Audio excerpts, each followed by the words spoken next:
여러분은 지금까지 살면서 다른 사람에 의해서 치명적인 해를 받으신 적은 없습니까?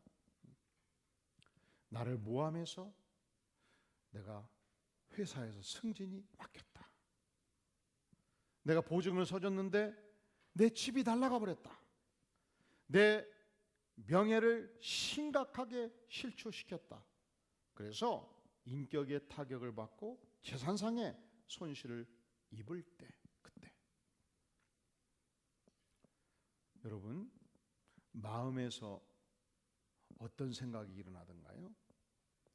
그럴 때 모든 인생들은 반드시 예수를 믿든지 안 믿든지 강력한 복수심이 발동됩니다.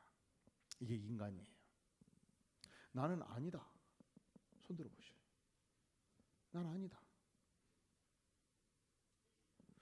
그러니까 인류 보편적 감정은 복수심이에요.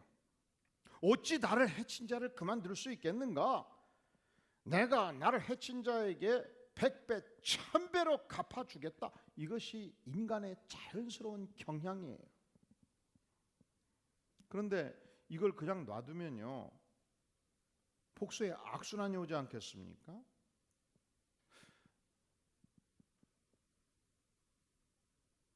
이웃집 젊은 녀석이 와가지고 말도 안 되는 소리를 하면서 내 뺨을 쳤는데 이가 흔들거렸어요. 센치를 대보니까 5mm가 흔들거리네. 그래서 집에를 가서 만지고 있으니까 형이 야 너 왜 그러냐 해서 옆집에 가 쳐가지고 좀 흔들려요. 야 가자 해서 7형제가 가가지고 쳐서 이를 10개 뿌리쳐놨어요. 그러면 그쪽은 또 가만히 있겠습니까? 10형제가 와가지고 30개를 뿌리쳐놨어요. 그래서 구약시대기 24장 19절에 보면 사람이 만일 그의 이웃에게 상해를 입혔으면 그가 행한 만큼 행한 대로 그에게 행할지니 상처에는 상처로 눈에는 눈으로 이에는 이로 갚을지니라. 여기서 눈에는 눈, 이에는 이의 원리가 주어진 것입니다. 당시 이스라엘 백성들은 이 하나 흔들릴 때 결코 거기서 멈추지 아니했습니다. 그러니까 눈에는 눈, 이에는 이 원리 안에는 하나님의 위대한 자비의 정신이 담겨 있는 거예요. 복수의 명백한 제한성을 설정을 해둔 것입니다.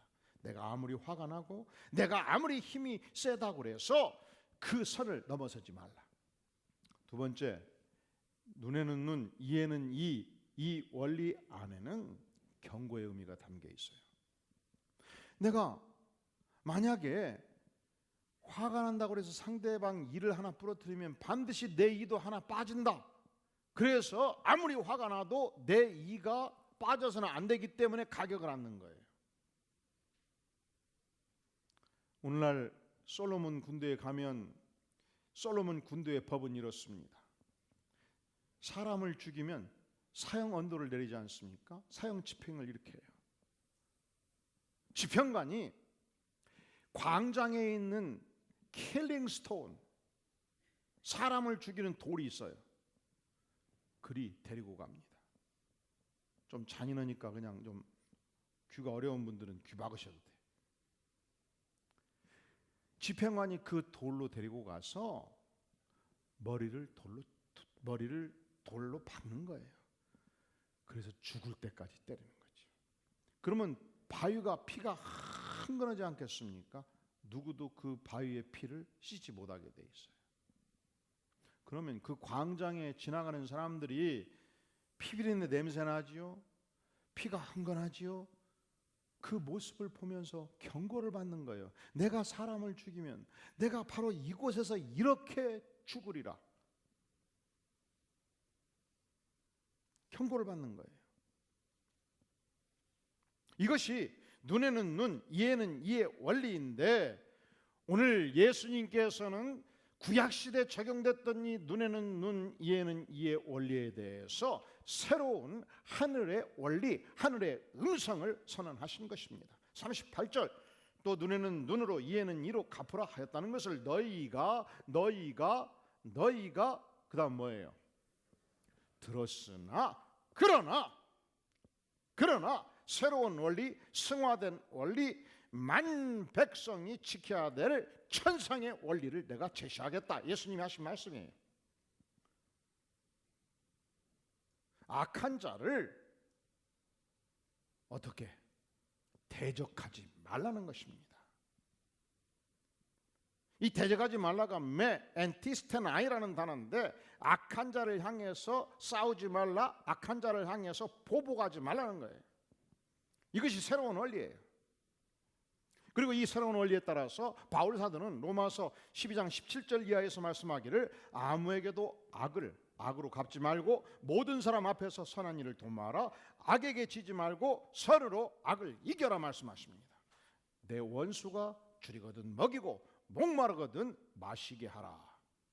자, 그 다음 39절 하반절, 누구든지 내 오른편 뺨을 치거든 어떻게 왼편도 돌려대라. 우리 김범준 전사님 잠깐 앞으로 오시죠. 네, 전사님만큼 선한 사람을 못 봤어요. 근데 이 시간은 우리가 좀 악한 사람이 돼야 되겠어요. 이 김범중 씨가 우리 집안에 해를 많이 가했어요. 재산들 탈취해가고 소도 3마리 잡아먹고. 그래서 내가 한 번 만나면 쥐어 박으려고 생각했어요. 근데 시장 통해서 드디어 만난 거예요. 근데 보세요, 본문을 보세요. 누구든지 너의 어디를, 그러면 김범중 씨가 오른편 뺨을 이렇게 만져보셔요. 그러고 계셔. 사람이 왼편 손이 강합니까? 오른편 손이 강합니까? 그러니까 보통 사람을 때릴 때 오른손으로 때립니까? 왼손으로 때립니까? 그럼 보세요. 오른편 뺨을 때리려면 어떻게 때려야 돼? 이렇게 때릴 수 있어요? 아니죠. 그러면 어디가 맞아요? 왼편이 맞잖아요. 그런데 오른편 뺨이 맞으려면 어떻게 해야 되겠어요?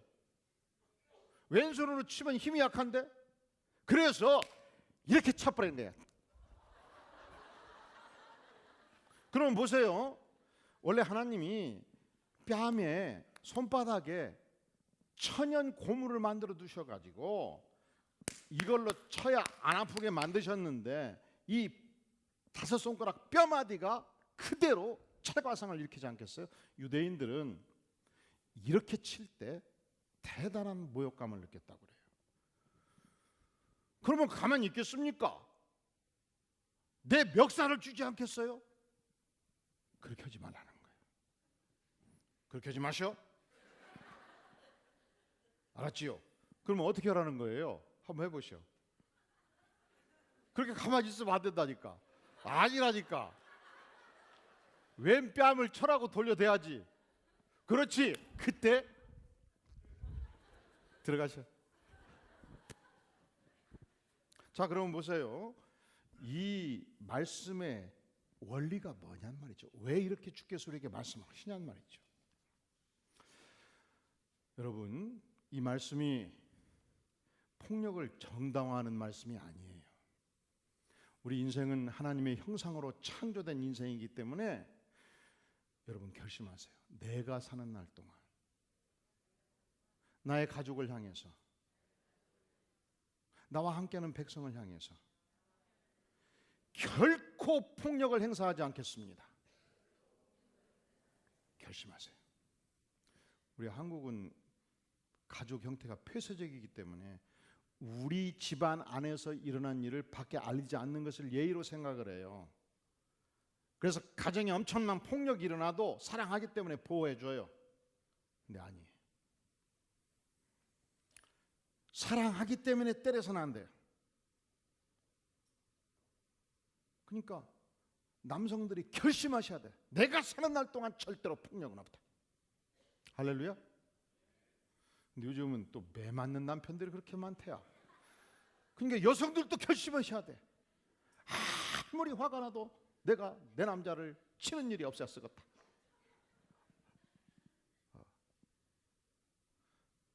물리적 폭력 안 되지요. 그리고 강력한 상처를 주는 언어상의 폭력 아니죠. 그것을 정당화하는 게 아니에요. 이것은 어떠한 해를 내가 받더라도 결코 복수하지 않겠다. 복수 금지의 원리예요. 근데 실제로는 이러한 상황이 생길 때, 예를 들어서 가족 중에서 가장께서 도박을 즐기십니다. 술 중독에 빠졌습니다. 밤 1시에 귀가해서 찬장을 두드러 부수고 폭력을 행사합니다. 그러면서 오른밤을 쳤습니다. 그때 쳐라 쳐대 왼밤도, 이런 개념은 아니에요. 그럴 때는 빨리 현장을 수습하고 피하는 게 상책이지요. 이 말씀을 하는 것은 우리가 공격당할 때 2배, 3배, 10배로 복수해서도 안 될 뿐만 아니라 내가 받은 만큼도 복수하지 말라는 거예요. 복수 금지의 원리예요. 그러면 이런 생각이 들잖아요. 이 악한 세상에서 악한 자들이 짓밟을 때 내가 복수하지 않으면 누가 정의를 세울 수 있다는 말인가? 그렇습니다. 전능하신 하나님께서 정의를 세우십니다. 로마서 12장 19절은 말씀하기를 원수 갚는 것이 내게 있으니 나 하나님이 갚으리라. 주께서 갚으십니다. 그리고 엄청난 해를 받았음에도 불구하고 복수하지 아니하고 사랑으로 끝까지 태했던 아름다운 이야기가 지난 2000년 기독교 역사 속에서 엄청나게 많습니다. 1900년도 초반 이 한반도 안에 평양은 기독교의 도성이었습니다. 그곳에 많은 서양 선교사들이 전도 활동을 하고 있었습니다. 또한 그곳에 유명한 김익두라는 깡패가 있었습니다. 깡패 두목이었습니다. 그런데 이 김익두 생각이 그런 거예요. 이 노랑머리 양귀신들이 이 평양거리를 감히 활보해 내가 저놈들을 박살내고 말리라.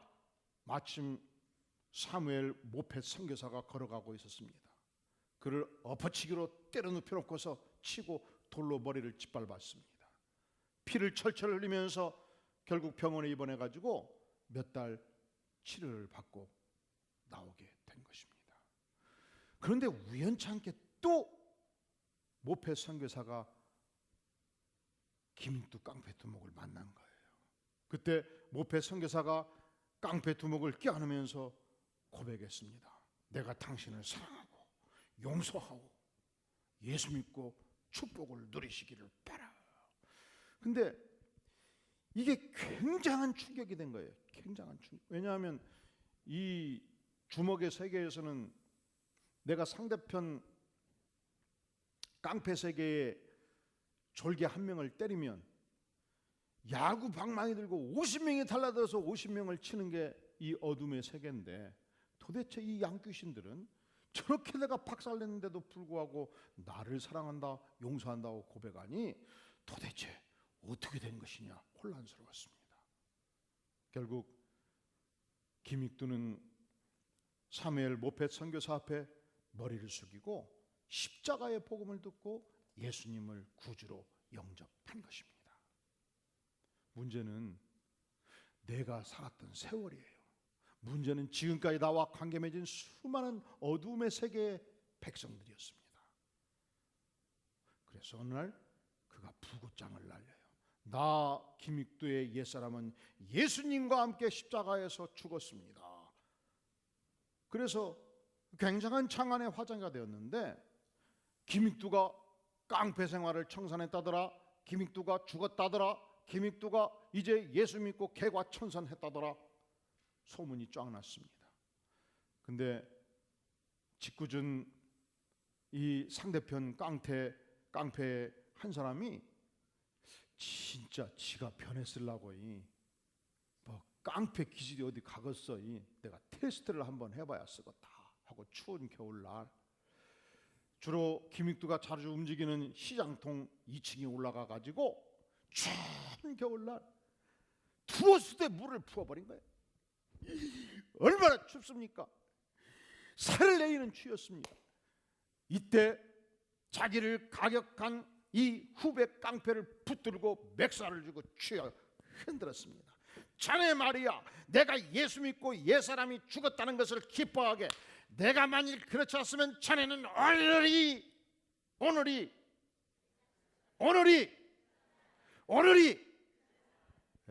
그리고 보내준 거예요. 깡패도 예수 믿고 천국의 음성을 들으면 복수를 합니까 안 합니까? 안 하잖아요. 그러니 우리가 하나님의 백성으로서 어느 곳에 가든 복수하지 말라. 이제 선교단체나 기독교 단체에서 일을 하면 스태프끼리 서로 어려운 일이 있고 복수할 만한 일이 있을 때 복수심을 품거나 미움을 가지면 금방 서로 알기 때문에 회개를 하기가 쉬워요. 근데 일반 직장에 있으면 누구나 해 받으면 복수를 자꾸 하니까 예수를 믿어도 비슷하게 살기 쉬워요. 그러면 내가 천국 백성의 삶을 살고 있는 것이 아닙니다. 그러면 내가 예수 그리스도의 제자가 결코 될 수가 없는 것입니다. 나는 복수하지 않겠습니다.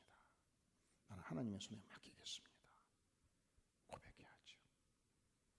두 번째, 우리가 하나님의 백성이라면, 천국 백성이라면 어떤 삶을 살아야 되는가? 40절, 또 너를 고발하여 속옷을 가지고 자는 자에게 무엇까지도. 근데 소송을 걸어가지고 내 속옷을 빼앗아가는 자가 있으면 겉옷까지 주라, 그 말씀입니다. 여러분, 이제 봄이 되어서 겨울옷 지금 정리하고 계시죠? 정리하다 보면은 겉옷이 몇 벌인지 한번 세어보셔요. 양복도 서너 벌 되고 외투도 두세 개 될 수 있잖아요.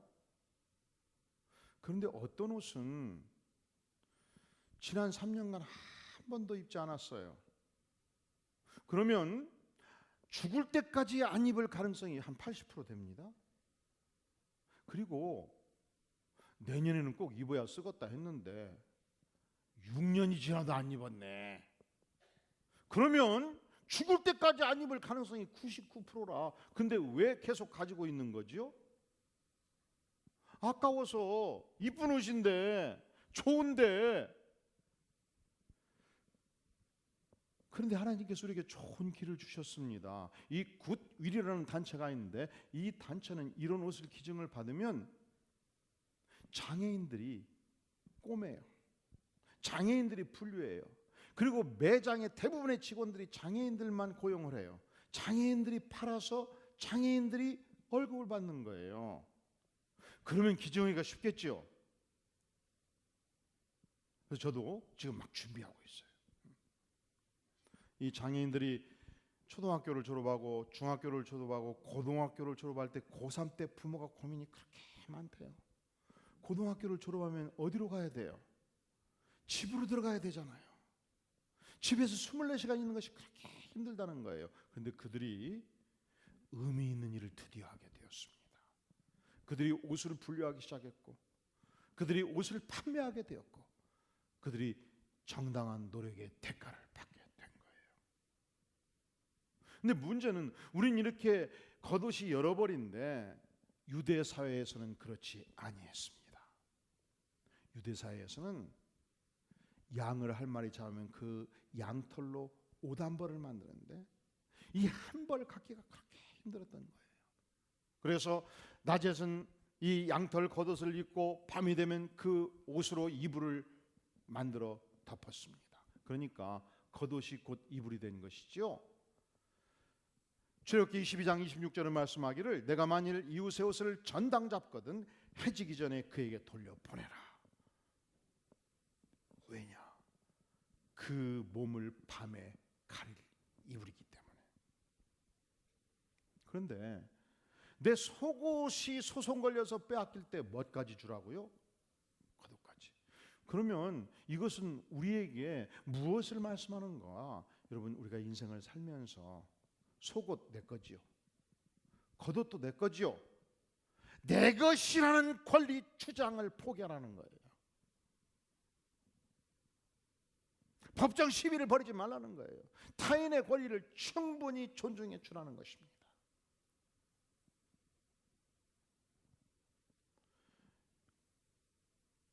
OMF 선교회는 후배 선교사들이 입국할 때 선배 선교사가 2년 동안 마치 종이 되어서 돌본다고 그래요. 제가 대만 선교사로 출국해서 대만에 딱 도착하면 20년 30년 대만에서 사역한 베테랑 선교사가 제 종이 되어주는 거예요. 제가 언어가 안 통하겠죠? 언어 교사가 되어줍니다.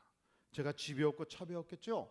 집을 마련해주고 적합한 차를 구입해줍니다. 만약에 저희 아들들이 나이가 어리면 학교를 알아봐 줍니다. 그렇게 몇 년 동안? 2년 동안.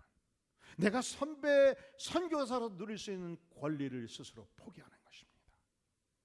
그러니까 여러분, 우리가 직장에 출근할 때도 내가 누릴 수 있는 권리만 생각하지 마십시다. 또한 우리가 교회에서 주님을 섬길 때 하나님께서 나에게 장로의 직분, 권사의 직분, 안수집사의 직분을 주셨을 때, 집사의 직분을 주셨을 때, 주님, 이것은 이 교회를 통해서 예수 믿는 후배들, 이 교회에서 주님을 섬기기로 작정하고 오시는 후배들을 내가 가방못지가 되어서, 내가 종이 되어서 전심으로 섬기라고 주신 직분입니다. 내가 누리는 권리를 포기하는 것입니다. 그래서 우리 교회에서는 장로 후보생이 되면은 3년간 화장실 청소를 하는 거예요. 운전대를 잡고 성도들을 실어 날리면서 섬기는 거예요. 우리 주님께서는 섬김은 지상 최대의 축복이라고 알려주셨습니다. 우리 주님께서 죄 많은 내 인생을 섬기셨습니다. 우리 주님께서 하늘의 권세를 버리시고 이 땅에 오셔서 십자가에 피 흘려 죽기까지 나를 섬기셨습니다. 그리고 말씀하십니다. 나를 따르라. 따라해 볼까요? 섬김은 지상 최대의 축복입니다. 어떤 교회가 망하는 교회인지 아세요? 내가 이 교회를 설립했습니다. 내가 창립 멤버입니다. 그리고서 내 권리를 주장하고 내 주장을 앞장세워서 교회를 분열시킬 때, 그런 교회가 꼴물견이에요. 그런 교회가 부패한 교회예요. 그럴 때 얼마나 많은 상처를 남깁니까? 그러니까 우리는 고백해야죠. 내 권리를 포기하겠습니다. 하나님께서 원하시면 무엇이든지 섬기겠습니다. 그러면 내 가정이 평안하고 내 교회가 평안하고 나의 섬김의 손길을 통해서 무수한 영혼들이 변화하여 자라가는 위대한 하나님의 나라가 되는 것입니다. 이것이 우리가 살아왔던 유교의 원리와 충돌해요. 유교의 원리는 열심히 과거에 급제해서 사대부 양반이 되어서 천하를 호롱하고 무수한 종들을 부리면서 나를 섬겨라 그럽니다. 나를 섬겨라. 우리 사대부 남성들이 그렇게 가정을 호령하고 부인을 호령하고 세상을 호령하면서 지금까지 살아왔습니다. 아닙니다. 이제는 포기하시는 것입니다. 이제는 내려놓는 것입니다. 이제는 권리를 양도하는 것입니다. 내가 사는 것은 나의 사랑하는 가족을 섬기기 위함입니다. 할렐루야. 그러면 그렇게 가족이 좋아라 해요. 그러면 내 인생이 행복한 거예요. 할렐루야. 아멘이 없네. 할렐루야. 그냥 동의가 좀 안 되는 부분이 있어도 이게 진리이기 때문에 그냥 동의를 하시는 게 신간이 편하고 축복을 누리고 가정이 평화롭고 사회가 발전하고 그리고 교회가 은혜가 넘치는 것입니다. 세 번째 원리, 우리 다 함께 같이 한번 읽어볼까요? 41절 시작. 또 누구든지 너로 억지로 오리를 가게 하거든 그 사람과 심리를 동행하고. 오늘은 이 말씀도 즉각 순종해 보자고요. 큰일 났다 이제. 정권사님, 제가 오늘 부산 가야 되는데 좀 가십시다. 한번 부산까지 갔다가 돌아올 때까지 태워줘야 해요. 오리를 가자 하면 몇 일 가라고요? 그러니까 제가 가까이 갈 때 피해 가셔야 돼 이제. 최장로님, 제가 오늘 오산을 가야 될 것인데 좀 같이 가십시다 하면 오산까지 갔다가 일 보고 올 때까지 태워줘요. 아, 할렐루야. 근데 이 말씀은 배경이 있어요. 로마 시대에 지배 세력이 있기 때문에 군인들이 예를 들어서 가이사라 지역에 주둔하다가 5천 명의 군인이 예루살렘으로 옮길 때 군인들은 보급품들을 손대지 않고 편안하게 걸어갔습니다. 그런데 그들을 먹이고 그들을 재울 수 있는 텐트, 식량, 이게 5톤 분량, 소 50마리가 움직여야 될 분량이 있으면 그 현지에서, 가이사라 현지에서 소머리꾼 50명을 차출해요.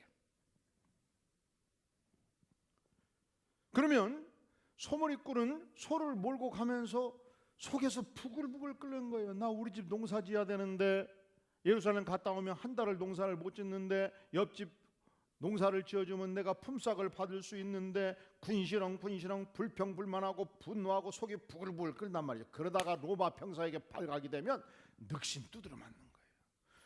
그래서 저 멀리 가면 저놈의 새끼 왜 나를 치냐, 봉급도 안 주면서 나를 이렇게 부려먹냐, 이 오만 상을 찌푸리면서 가는 거예요. 이 예가 성경에서 하나 나옵니다. 우리 예수님께서 온몸에 피를 흘리시면서 채찍에 맞으셨는데 십자가를 치고 가는데 가다가 쓰러지시고 이 갈보리 산 언덕까지 가야 되는데 도무지 못 가시는 거예요. 그러면 로마 군병이 누구를 딱 차출합니까? 누구예요? 그래서 구레네 시몬이 십자가를 메고 가면서 군시렁하지 않겠습니까? 그러지 말라는 거예요.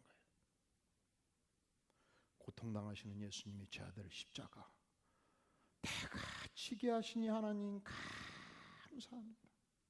여러분들이 내일 출근해서 직장에서 일할 때 사장님이, 상무이사님이 누구도 해결할 수 없는 어려운 일을 과제로 맡길 때 이사님, 사장님, 어려운 일은 언제든지 저한테 주십시오. 제가 최선을 다해서 사역을 하겠습니다. 사장님, 내가 뭐 봉이요?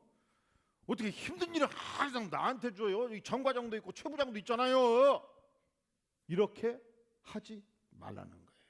이런 말씀을 드리면 지금 딱 보니까 사장님들 얼굴이 환하셔요. 아, 그래야지.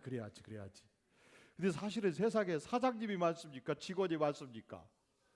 그래서 이렇게 말씀을 드리면 끝나고 제가 굉장히 힘든 거예요. 눈초리가. 목사님은 왜 사장님 편에서 얘기합니까? 누구 편이 아니고 성경 편. 제가 사장님 편이 아니고 누구 편?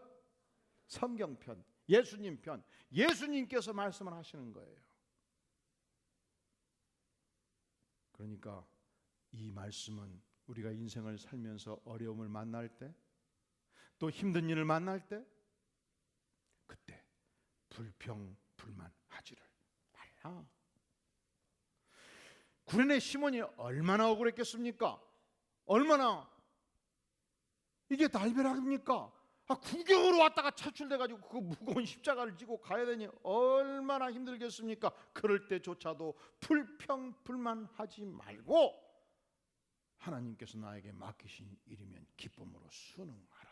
오리를 가면 십리까지 헤헤호호하면서 가라. 여러분, 교회에서도 마찬가지예요. 교회 안에는 두 가지 사역이 있습니다. 절대 사역이 있고 상대 사역이 있어요. 이 절대 사역이란 뭐냐? 여러분, 안식일을 거룩하게 지켜라. 주일날 우리가 주님을 섬기고 예배를 드리는 것은 절대적으로 수행해야 될 사역이에요. 우리 주님께서는 교회가 그리스도의 몸된 바로 그리스도의 몸 자체라고 했습니다. 그래서 하나님께서 우리에게 은사를 주시면 이 은사를 가지고 하나님의 교회를 손발이 되어서 섬기는 것은 절대 사역이에요. 반드시 하셔야 돼요. 하지만 내가 성가대에서 꾀꼬리같이 찬양을 할 것이냐, 주일학교에서 교사를 할 것이냐, 이건 상대적인 문제예요. 또한 주일날 식사를 할 때 교회가 점심값을 받을 거냐 안 받을 거냐, 이건 상대적인 문제예요. 받을 수도 있고 안 받을 수도 있고. 우리 교회는 받습니까 안 받습니까? 이게 자꾸 받아야 된다는 거예요. 받을 수도 있는 거예요. 근데 안 받는다고 불평하지 마시라고.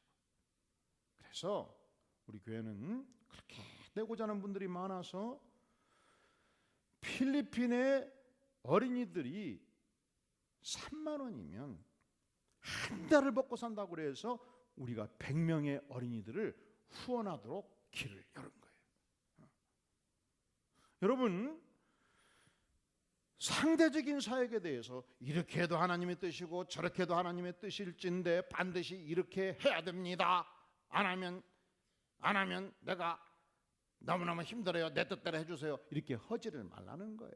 불평불만을 하지를 말라는 거예요. 선택적인 문제에 대해서 하나님께서 법을 정하시면 하나님 제가 순종하겠습니다. 할렐루야. 그래서 우리 교회에서는 점심 식사도 그리고 먹고 또 커피도 먹고 다 이 불의돕기로 하는 거예요. 불의돕기. 이웃을 돕는 운동에 우리가 열심히 동참하는데 사용하는 거예요. 자, 오늘 말씀은 인간의 존재 본성에 근본적으로 반영되는 말씀입니다. 우리가 듣고 싶지 않은 말씀이에요. 왜냐? 인간은요 어떤 존재인가? 김경섭은 어떤 존재인가? 부당한 대우를 받을 때, 상대방으로부터 공격을 받을 때 복수해야 직성이 풀리는 존재. 이게 인간이야. 인간이 어떤 존재인가? 내게 주어진 어떤 권리가 있으면 반드시 그 권리를 다 찾아 먹어야 속이 풀리는 존재. 이게 인간이라고. 인간은 어떤 존재인가? 내 뜻대로 일이 되지 않을 때 군시렁 뭔 말인지 아셔요? 예? 내 뜻대로 이 잘 안 될 때, 뭐 속이 좀 안 된 일들이 막 진행될 때 공구스무스 이게 이제 헬라어고, 마마링 이게 영어고, 우리말로는 군시렁 한국어고, 일어를 모르겠어요. 중국어도 모르겠고. 그렇게 하지 말라는 거예요. 내 뜻대로 반드시 우주가, 교회가, 세상이 돌아가는 보장이 없는 거예요. 결국은 하나님의 뜻대로 진행이 되는 것입니다. 자, 오늘 주께서 우리에게 주시는 위대한 하나님의 음성이 여기 있습니다. 오른뺨을 치거든 왼뺨을 주라는 거예요. 복수하지 말라. 속옷을 벗겨가거든 겉옷까지 주어라. 나의 권리를 포기하라. 오리를 가자면 심리를 가자. 불평 불만하지 말라. 이것이 오늘의 시대를 살아가는 당당한 천국 백성의 위대한 심령인 것입니다. 사랑하시는 성도 여러분, 여러분은 진정한 의미에서 천국 백성이십니까?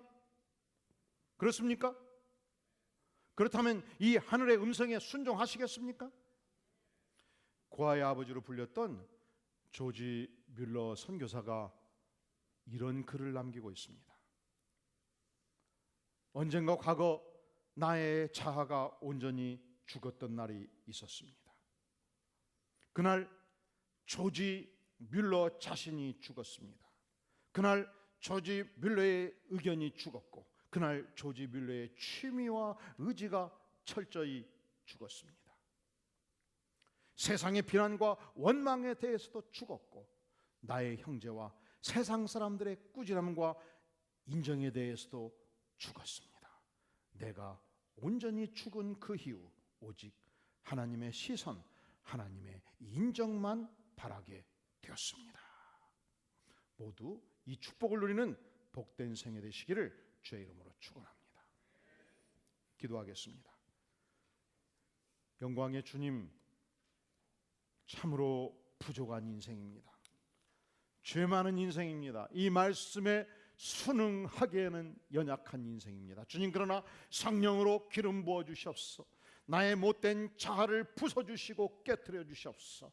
하나님의 말씀, 성령의 음성에 순종하여 하나님의 위대한 백성다운 삶을 살아갈 수 있도록 정금 같은 인생으로 아버지여 우리의 생애를 빚어주시옵소서. 예수님의 이름으로 간절히 기도하옵나이다. 아멘. 아멘.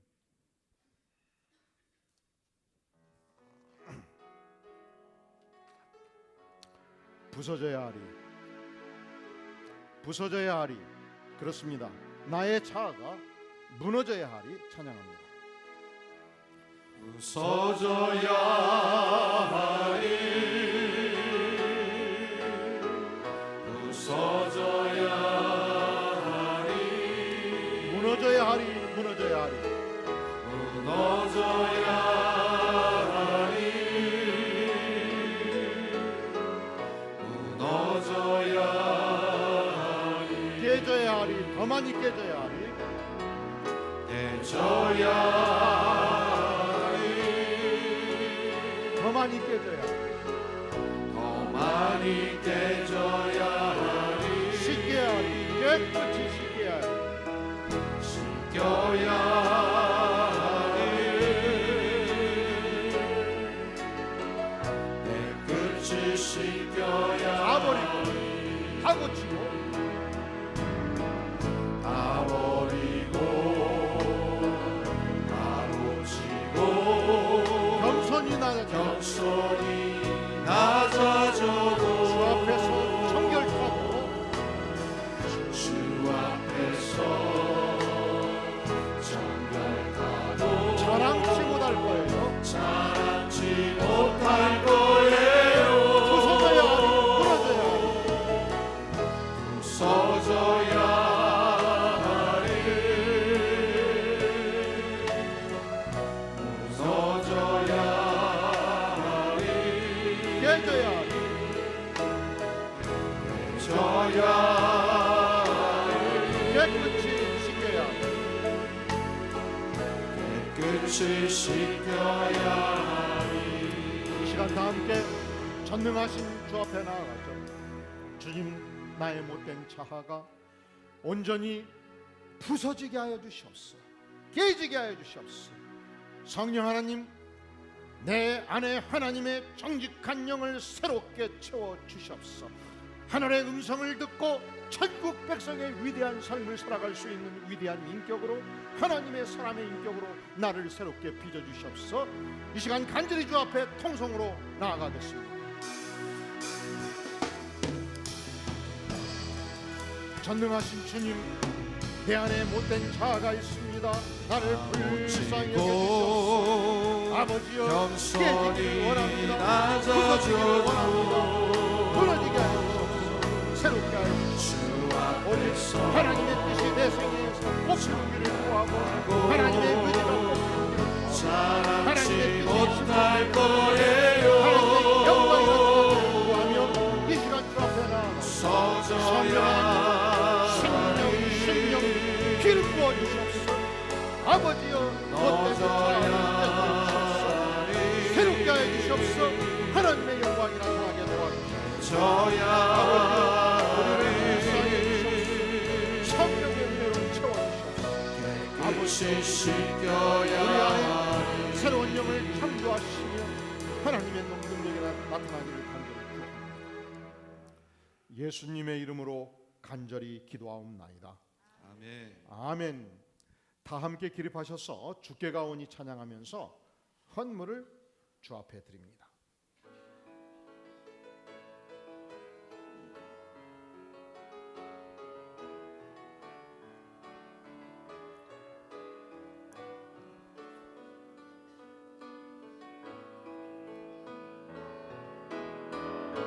주께 가오니 날 새롭게 하시고 주의 은혜를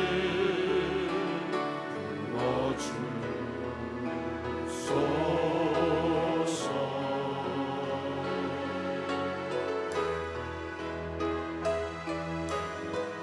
내 안에 발견한 나의 연약함 모두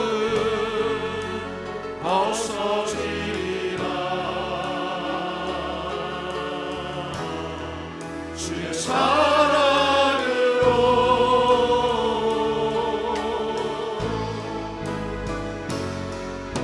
주 사랑 나를 붙드시고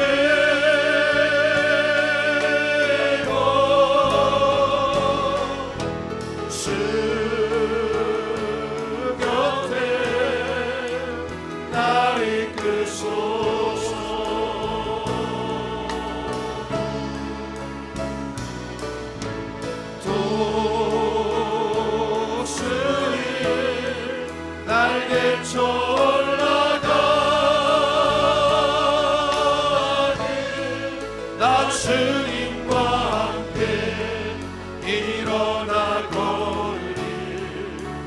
사랑하네.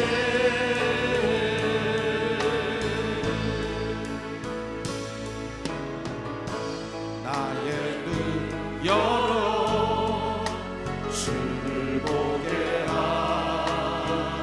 하시고 주의 사랑을 알게 하소서.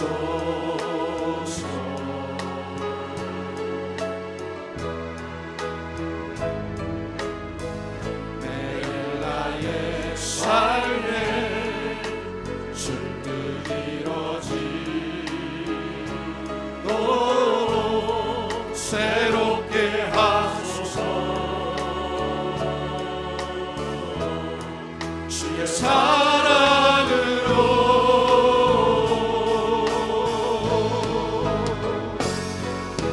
주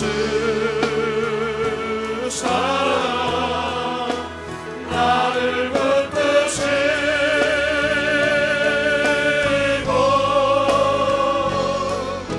주 곁에 날 이끄소서.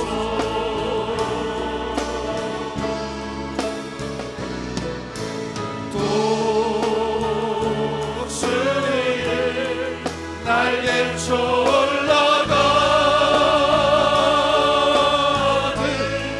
나 주님과 함께 일어나고 주의 사랑 안에.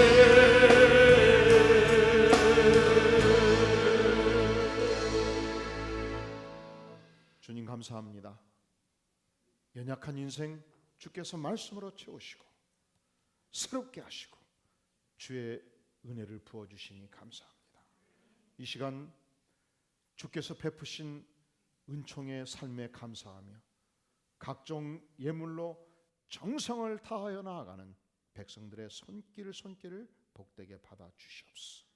그리고 주님 천국 백성의 위대한 삶 살게 도와주시옵소서. 성령으로 기름 부어 주시옵소서. 이번 한 주간 천국 백성의 영광스러운 삶이 나타나기를 간절히 구하오니 성령 하나님 심령 임재하여 주시옵소서. 이제는 우리 주 예수 그리스도의 은혜와 하나님 아버지의 무한하신 사랑과 성령 하나님의 감화하심이 진실로 천국 백성의 위대한 삶 살기를 소망하며 전심하여 예배로 나아가는 주의 사랑하는 백성들 심령 후에 가정 후에 기업 후에 영원까지 함께 계실지어다. 아멘.